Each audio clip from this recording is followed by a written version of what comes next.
Hey guys, let's get into it.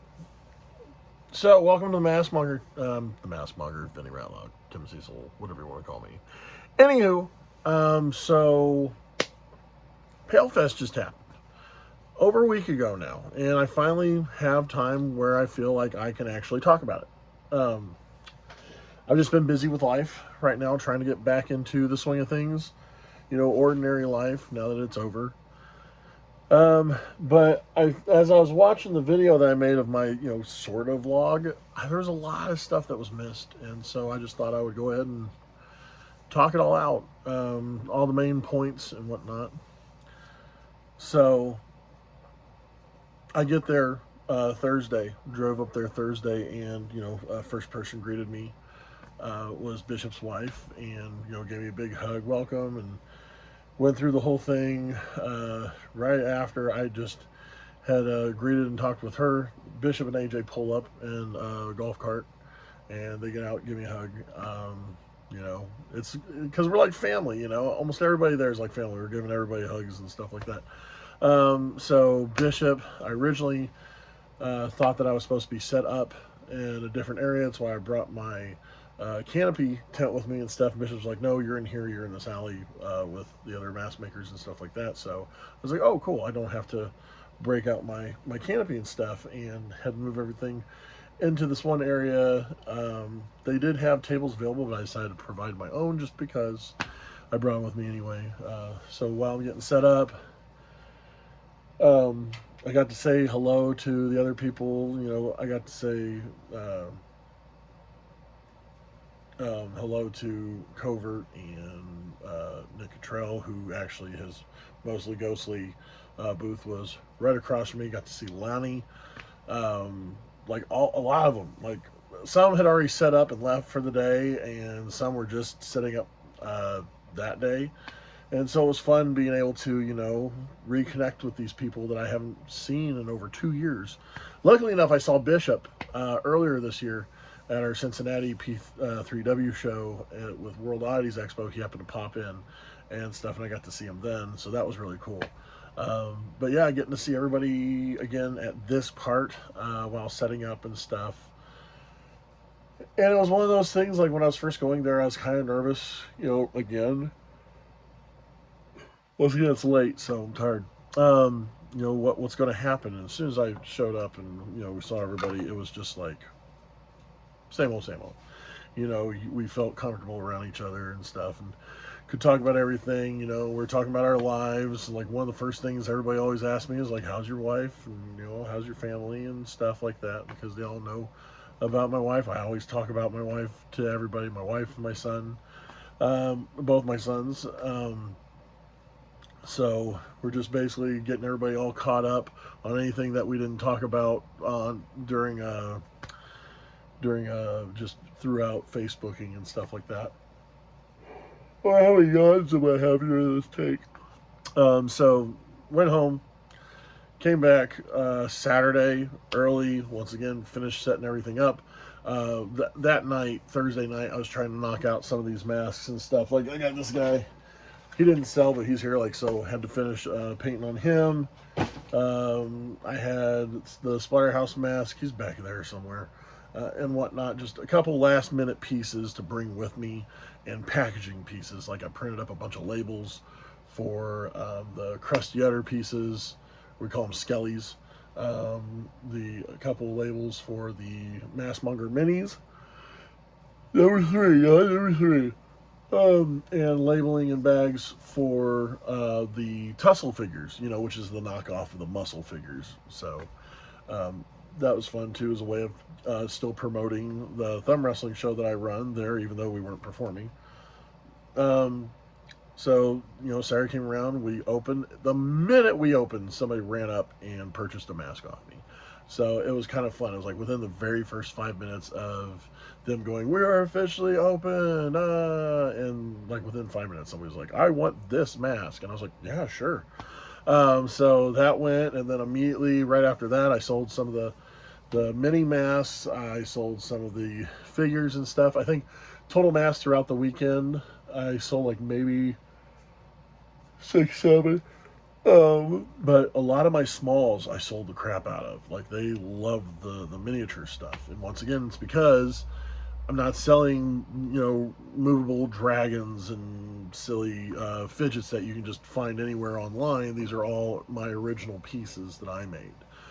By hand, sculpted, and then did a scan of. So they're still buying original pieces done by me. And yeah, after the end of the show, I know on the very last day I kind of gave some out as gifts to my friends and stuff in the mask making community.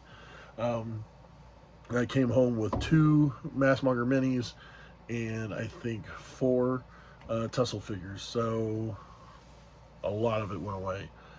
Then I got to reconnect with a couple of buddies of mine that are collectors and stuff. One being Billman and stuff. He owns a couple of my um, carvers, the carver corpses that I made, especially with the ones that look like Kane. He's got a McChill with the Kane paint job on it as well.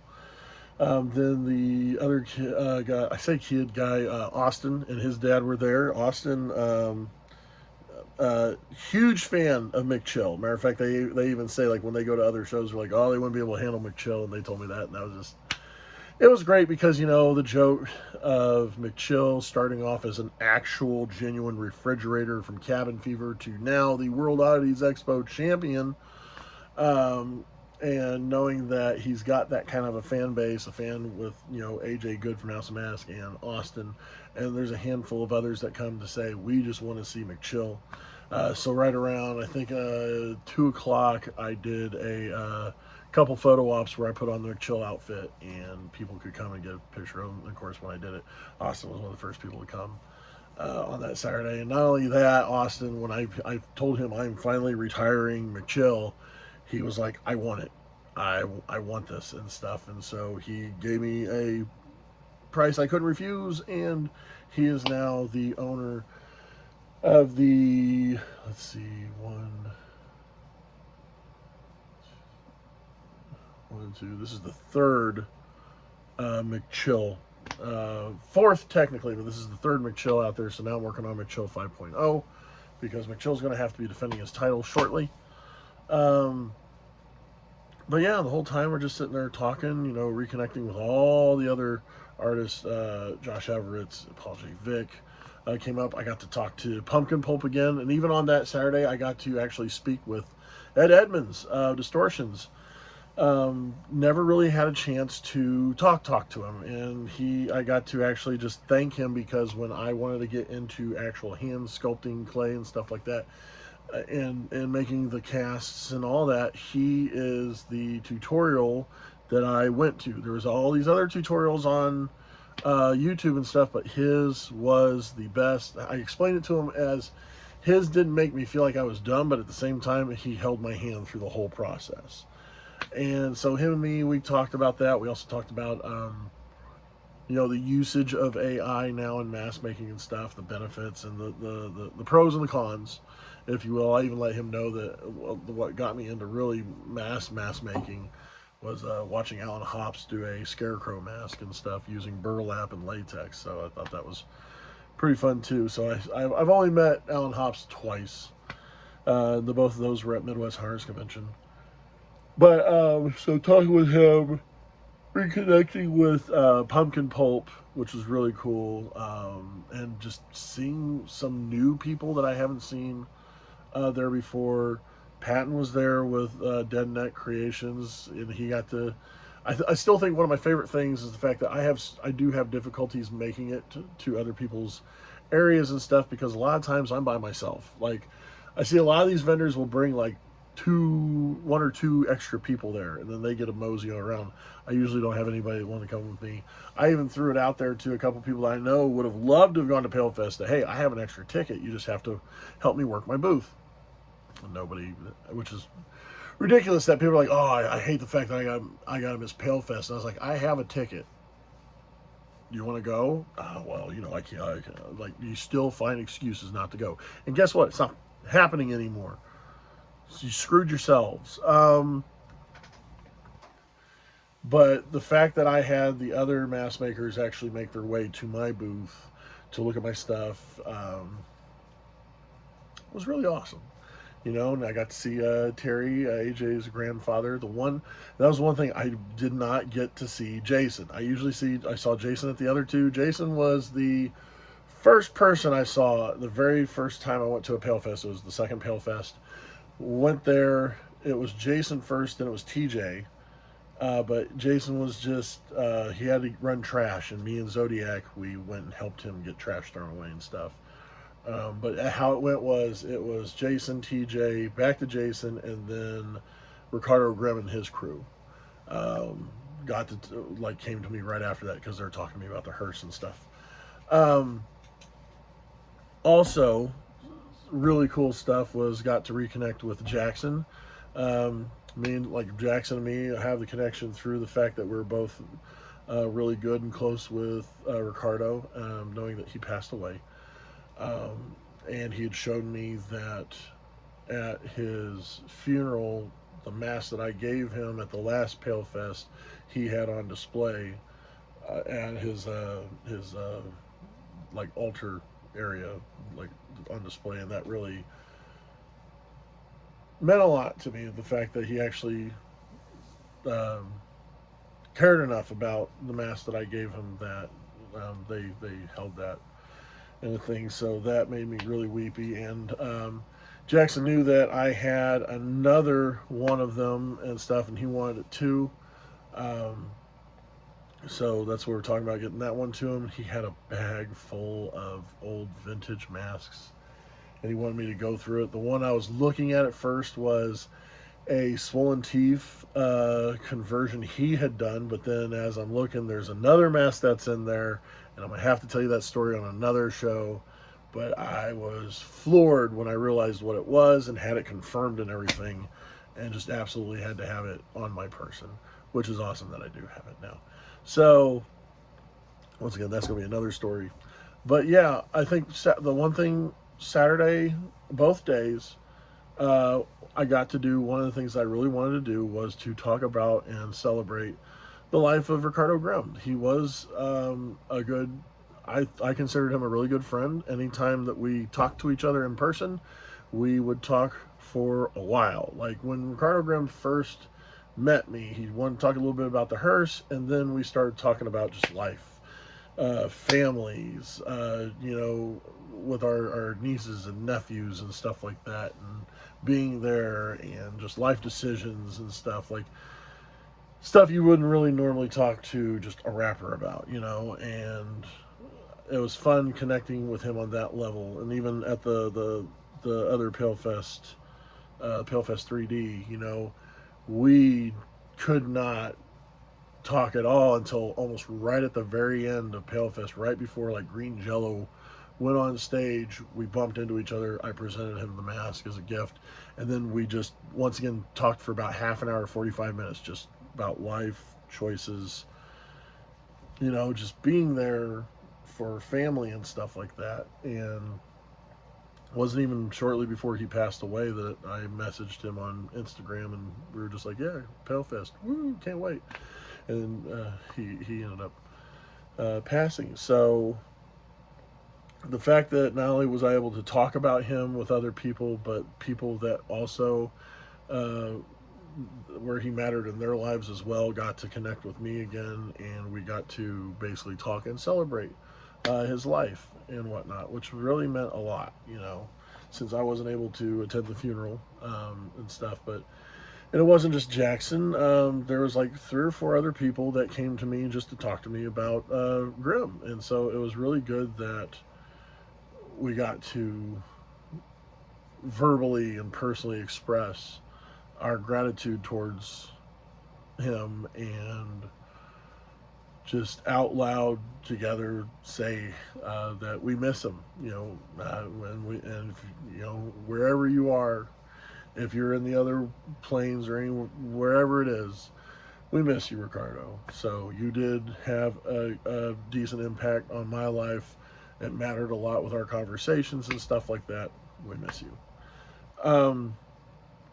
But it was cool that I was able to do that. And it was really cool that Swollen Teeth did not only did AJ and Bishop hold a moment of silence for Ricardo, But even Swollen Teeth did a moment where the mask he was going to wear next, they had, matter of fact, they had me, I was one of the people that signed it. They had it hanging there by itself for everybody to just watch as they played a mix with some of his vocals and whatnot playing on it. So that meant a lot too. Um, and oh yeah, the first here's a bonehead thing. Uh, I so when Joshua Everett's came up to my booth and stuff, we're like, oh yeah, da, da, da. Before he walked away, I was like, oh yeah, I remember. I got this sticker. I got this Joshua Everett sticker, and I'm going to actually try to convert that into a real mask. And so I stopped him, and I was like, Josh, oh yeah, the one sticker, the Jason mask, I'm actually going to turn that into, I'm going to take a hockey mask and actually do that artwork on it. He was like, oh yeah, yeah. And at first he was like looking at me like, what? And then he was like, oh yeah, and he went along with it. And I was like, why is he acting so surprised about that? You know, I bought his sticker. And so when I went back to the hearse where I had the sticker at, thinking that it had the Joshua Everett's logo where I thought it was, it's Trash Bag Ghost. So, so I was like, oh, that's embarrassing, because I thought, because that's how my ADHD brain works, that it was, I completely spaced the fact that Trash Bag Ghost was doing a sticker line of horror characters with the like kind of like facial tattoo stuff on it and stuff. For some reason, my brain rewired itself and told me that was a Joshua Everett's piece that was given to me by him. So I'm talking to him about it, and he's like, "Oh, okay, okay," going along with it. And but that Saturday when I got back in, I looked at it. I was like, "Yeah, this was the oh no." Oh no. So big boneheaded move by me. I'm embarrassed by that, but you know what? I'm willing to admit that I did something silly and stupid. So yeah, Joshua, if you're watching this, yeah, no, I just realized that no, you did not. I did not get that sticker from you. So I just love the fact now, thinking back, that he just went along with it. He's like, Cecil has no idea what he's talking about. Let's just go ahead with it. So, okay. The other regret I had, one of the regrets I had on Saturday was the fact that I did not get to see, like I said before, I didn't get to see Jason. I like seeing Jason. I like talking to him and stuff. So I wasn't able to see him. By the time he had made it and stuff, I had already started getting ready to go back home because, like I said, I go home and I help take care of my wife and stuff like that. I'm a family man, family first. And with the fact that to get like a hotel for 3 nights and food and everything like that, we'd be looking at a little over $1,000 versus driving there and back 4 days was only about $160. I saved money that way. It was worth just driving there and back, especially the fact that, oh my gosh, I didn't have to take the interstate or anything. The shortest way to get there was just one basically big country road, and that was awesome. That was beautiful, because for some reason, each time I went there and back, hardly any traffic whatsoever. So, nice. But yeah, so that's how one of the main things in day one ended. Day two, or technically day three, went back, got stuff ready again. Things are going good. We're sitting there schmoozing. I'm talking to Nicholas because, you know, he's my across the alley neighbor, and we're spitballing ideas to each other because, you know, like this was my new guy that I had available on Palefest. I ended up selling 4, and he had his ghost face covers. And I'm giving him ideas like, ooh, what about a banana split? Or, you know, this, that, and the other. One of the other things, too, right before they opened up, I got to find his card because I can't remember his name of his shop. But he had this sweet Sammy Terry mask. And not only that, he had like a little miniature, too. But this Sammy Terry mask was awesome. I, myself, do a Sammy Terry paint job. I think you guys have seen him before. But his Sammy Terry was so awesome. Oh my gosh. And the stitched cowl that was on it. and the price, it was amazing for what he did. I'm like, I definitely want to get my hands on it. If I make like another random sale, a decent sale today, I'm gonna go straight over there and get it. And then AJ sniped it. I just remember like an hour later, I'm sitting there and then I watch AJ and he's walking by and he's holding it and I was like, God, but it. So, but I do have his card somewhere. If I can't find the card though, I'm just gonna get online, find him, because I want that mask. That mask is awesome. I'm a big Sammy Terry fan. Not the new Sammy Terry. Mark can just bite a big one. We're talking old Bob Carter, longest running horror movie host in the history of horror movie hosts. Nobody else has done it as long as he has. You cannot count his son. So not even counting his son, nobody else has done it as long as the original Sammy Terry. And that's why one of the things he was in the Hall of Fame for the horror hosts and whatnot in Ohio, I believe. So that was cool, and you know, I definitely wanted a piece of that. To where I'm even talking to Nicholas about doing a Ghostface convert to a Sammy Terry and then redoing the cowl and whatnot. Like I said, I'm a big Sammy Terry fan. Of course, I'm going to want Sammy Terry stuff. So then Barnabas showed up with the Outbreak. Guys, if you guys don't know them, they're JCW Super Duper stars. And he was nice enough. Like, me and Barnabas have been buddies for a while now. He went to one of the seminars that we were holding at before one of my shows, where Zodiac was helping people with character creation, mental health on the road, stuff like that. And he was one of the few non-wrestlers that actually showed up to participate in the seminar, and it was just awesome that he did that. So not only was he there for that, I know when I did the Rat Like Horror wrestling show, I had him on with Cronus, managing him, and then he branched out. He was managing Zodiac and Cronus and somebody else named DNA or something like that. So he'd done that, and now, you know, he branched off from that, and he's doing the Outbreak, and they've made it to JCW, which is perfect that you're going to have zombies, because you remember back in the day when JCW first started, they had Violent J's brother, Jumpsteady, doing Evil Dead, and he was a zombie too. So why not keep having zombie gimmicks in JCW? But he was nice enough that he's even been participating with P3W, and he's been having a blast doing that. So when he found out that I'm doing this little thing called Palefest, they so happened to have Saturday available, and the boys, you know, Jackson and Abel, the Outbreak, just happened to so be with him because they were there for the JCW show, and they're staying together, getting ready to do a show that Sunday. So why not everybody show up and come hang out at my booth and represent? And so they came in full garb, and they got to go out in the middle of the aisle for the main alleyway, and he got to do his entire intro spiel and stuff, and it really mattered. It felt good that after he was done with that, he got to give me a shout out as well. And so they got to have a blast staggering around throughout the entire park. People were getting pictures of them. They were doing selfies. He even brought his own merchandise. I made him some of these guys right here, based on his looks, and it's a pin, and he sold a couple of those there, and that was really cool.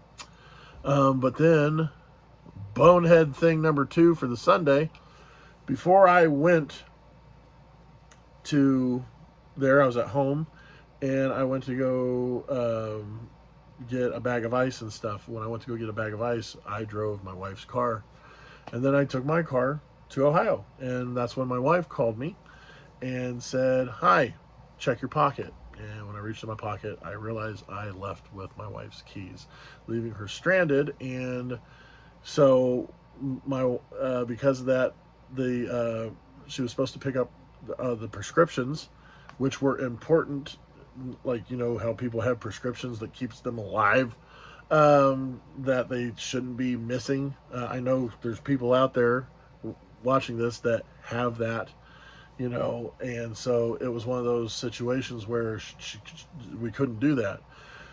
So Barnabas was nice enough to sit and babysit my booth for the next 2 hours because we closed around 4:45, and at the time it was almost 3 o'clock. It was like 2:30. So he was nice enough to tell me that he was going to just sit there and babysit.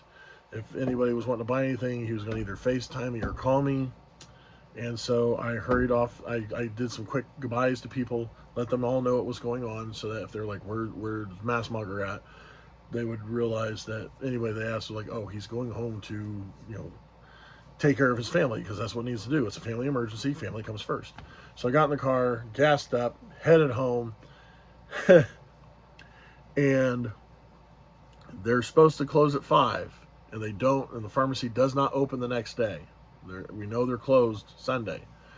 So I show up at about somewhere between 10 and 5 minutes till closing. They should be open, right? I pull up to the drive-through window. The drive-through window is shut with the thing saying no pharmacist on duty.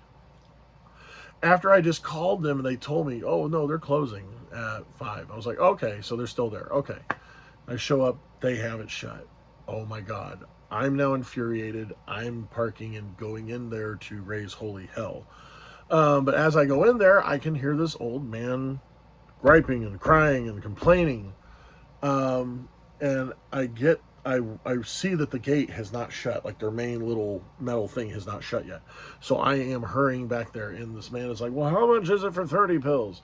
And it's this short, blue-collar Jewish man, because he had a very, the thing on his head, which most of them, it's like a menorah, I believe is what it's called. And what am I supposed to do? And the 8 pills, and found out, because he was arguing because the 8 pills that he just needed to help get him to his next paycheck so he can purchase the rest of them was going to be $28.75. And he goes, well, how much is 30? His full pills, $30.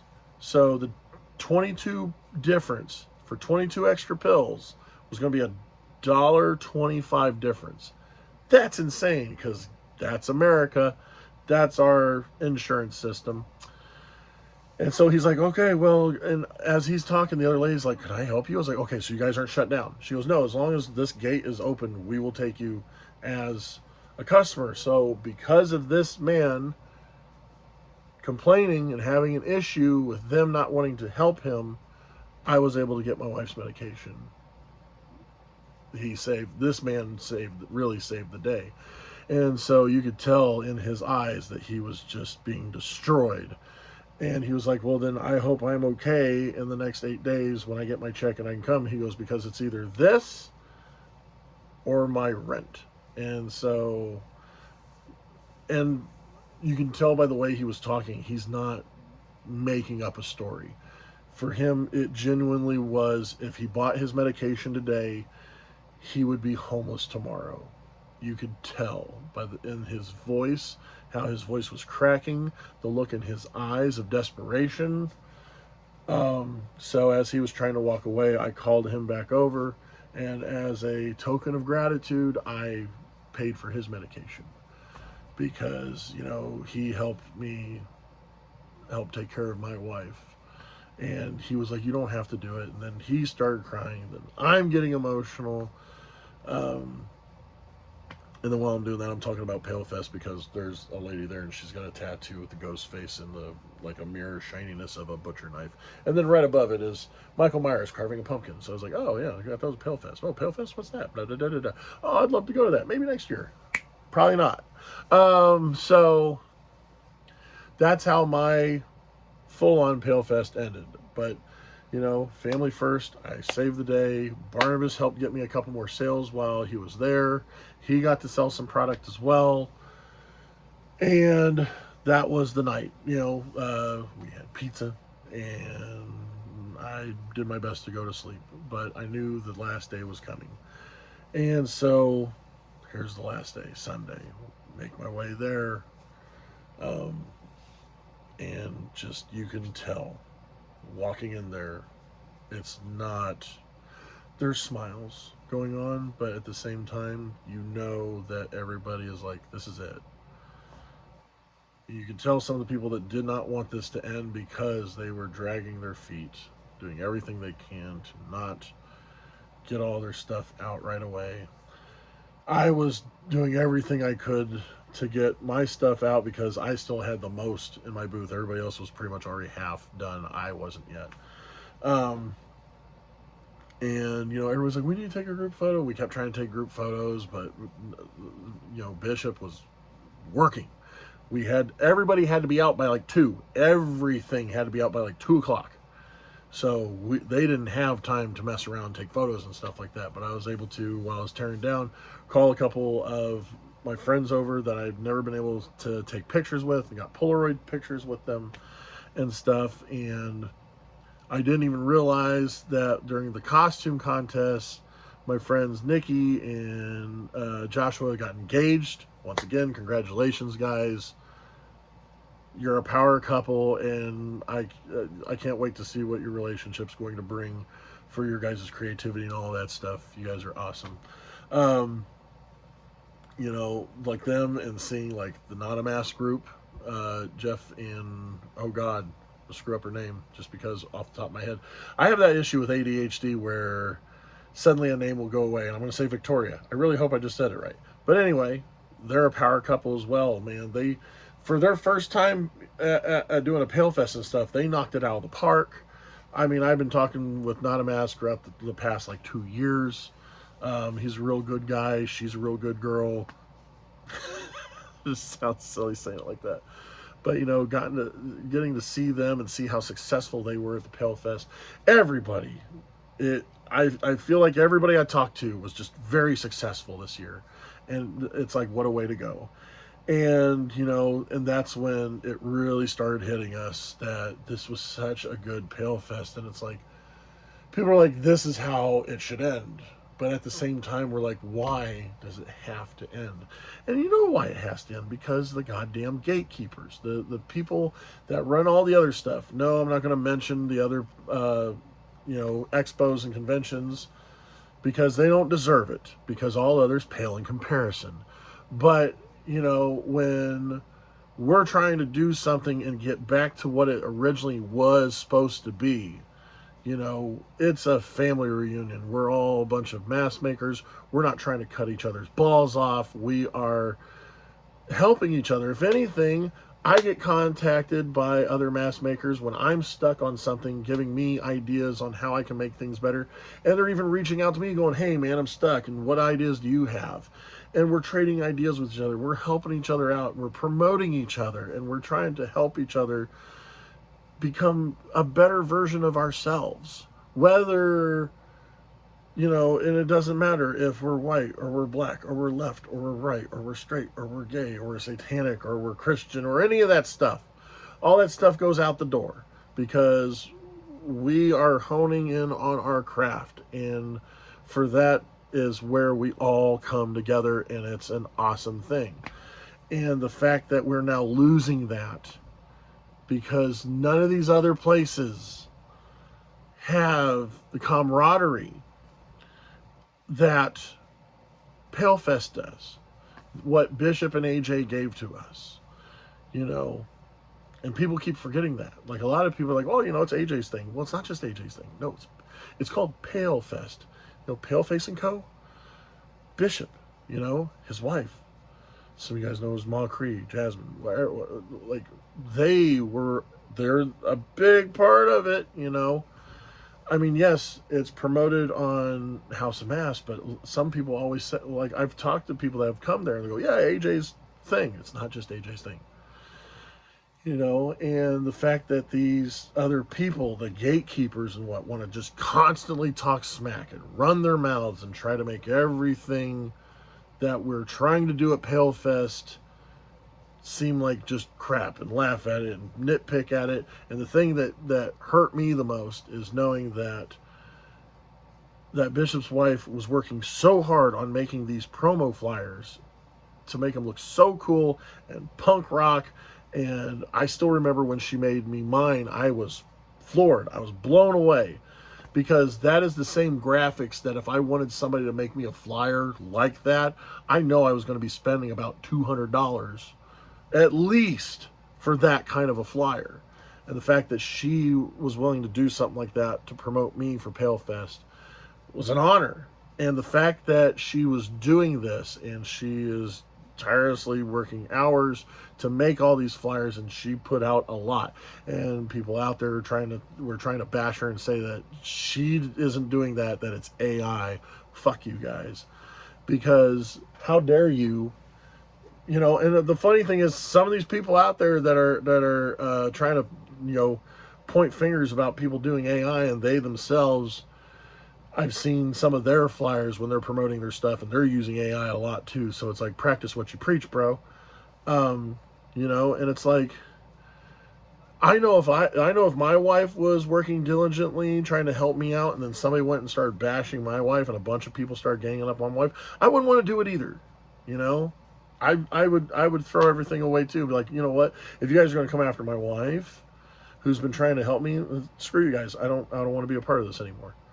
So, like, I understand all the stuff in that aspect that AJ and Bishop are going through, why it's just too tiresome, why they don't want to do another Palefest, because they didn't start announcing that this was the last Palefest until the gatekeeper showed up and just was relentless with bashing Palefest, because no, we can't have another cool mask thing. It's just us. And it's like, screw you guys.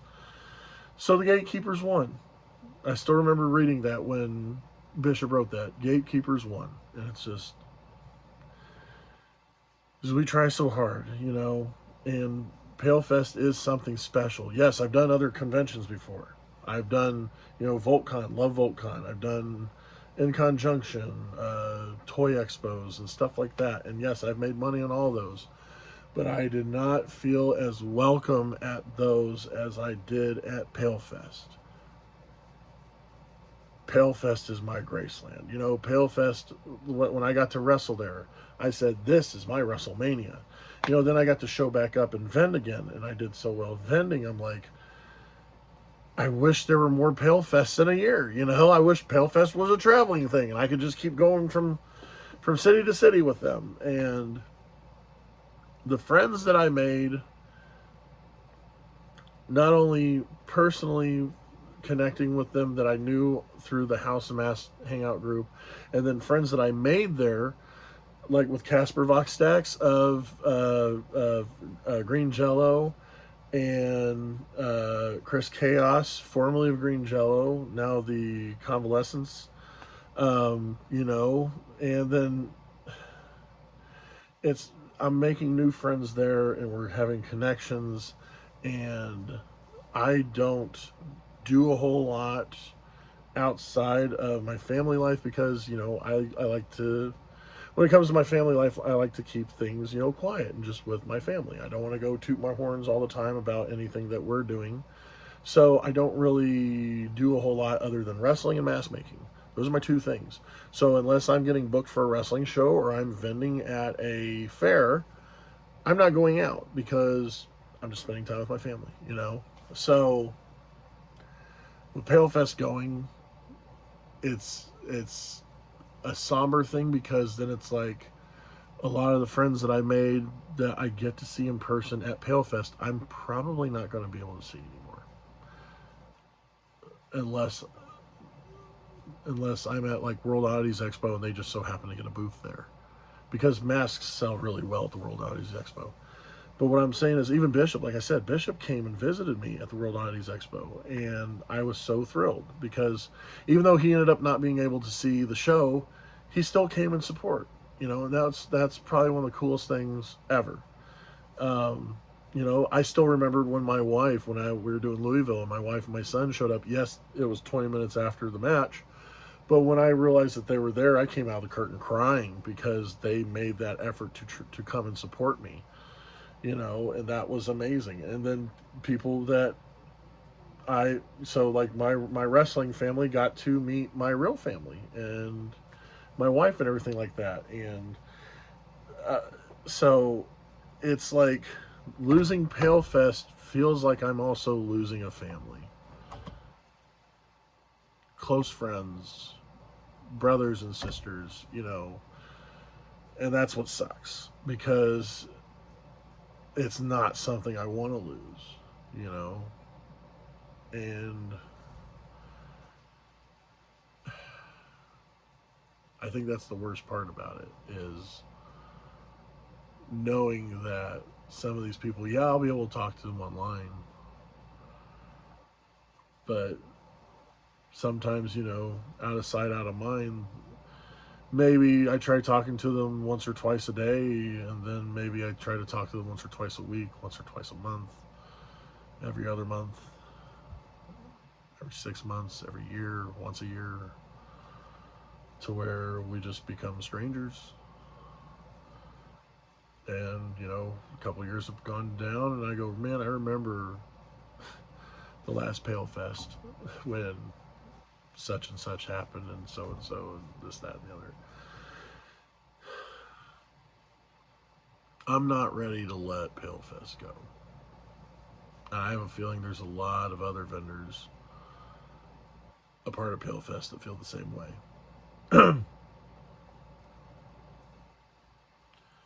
So, I don't know. I had a couple harebrained ideas. One pertaining to Josh and Nikki planning a wedding in Ohio, and we just go ahead and run one more and call it Palefest Ever After. Just one more go at it, and then after that we try to find another way to just be like, just one more, like the Kiss farewell tour that's been going on for the past 50 years. We have another, find some way to do one more, the crowd chanting, one more time, one more time. But, I don't know if it's worth the mental stress on Bishop and his family, and AJ and his family, and the others that work behind the scenes and break their backs doing everything they can so that we can just have our little get together, But it sucks. It does. And I don't want it to go. And if I could do anything more to keep something like that going, I would. It's just knowing that people have their limits. I was fortunate enough to help out a little bit with Palefest. I don't know if I'm not going to say what they are, because I don't think I've been given permission from Bishop to say what it is that I did. But I was able to contribute some way, and help Bishop out a little bit for Palefest. And it meant the world to me that he actually trusted me to do these things. So I do thank you for that, Bishop, as well, for giving me that opportunity. He relied on me to close out the second Palefest with the wrestling show.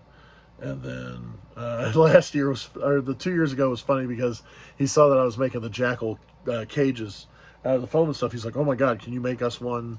Da, da, da, da. And I was like, yeah, sure. And I sent it. And then he sent me a picture on the day they were doing the shoot of mine, and then the real metal one AJ had. So it was like, shit. But not only being able to help out again with Palefest and actually see it in action was amazing. And like I said, if there's always some way I can help, I want to do it. I want another Palefest. Palefest was really good to me. Palefest helped me pay bills. It helped me put food on the table. Some people are like, yeah, it's just make a couple sales here and there, da da da da. So for me, Palefest is my life and my family's life, because if I'm wanting to be a mask maker professionally, then I need to sell masks. And like I said, I made enough, that I was able to, with this money, I buy groceries, I pay bills. We survive a little bit longer because I had a place to sell my pieces of my soul. And that's how I see my mask. Because I'm not going to make a mask if I really don't, if I don't agree with it or something like that. There's only been 2 times I've made masks that I don't agree with. And one of them, Guttrell is helping me right that wrong. But I normally only make masks if I know I'm going to put 100% behind it. I'm not one of those people that just want to crap out a bunch of masks and sell them for cheap. I'm a person that's putting a piece of my soul, my blood, my sweat, my tears, my thoughts into these masks that are going out there. And so when I do see somebody see that and connect with it the same way as I was putting it in there, that means so much more to me than just a guy mass producing a bunch and just being like, yeah, $10 here, $15 here, I don't care. These pieces mean a lot to me, even the mini mask, because it's a fun little reminiscent thing of the time when I made that mask right here in this room, live either on TikTok or Twitch or YouTube.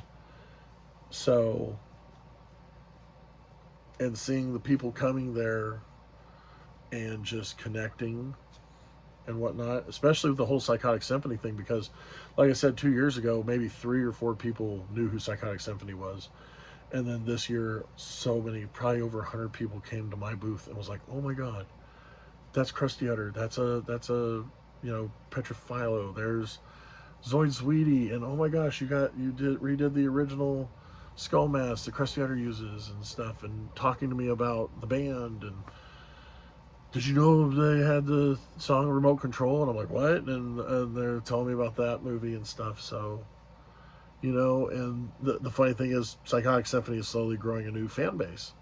Thanks to the House of Masks and myself and my covert, because we like the band where we want to keep making the masks and stuff. So, we got to find a way next year. There's got to be something we can do. Even if it's not Palefest, I would love to try to just get together. It would be great if we knew something to do to where me, some of the other mask makers, we can get together, plan something, hold something to where we can invite Bishop and AJ and just say, hey guys, take a load off, hang out. You know, you don't have to do anything here. Just enjoy yourselves. Is it a possibility? If we honestly want something to happen, the only obstacles we would face are the ones we put in front of ourselves.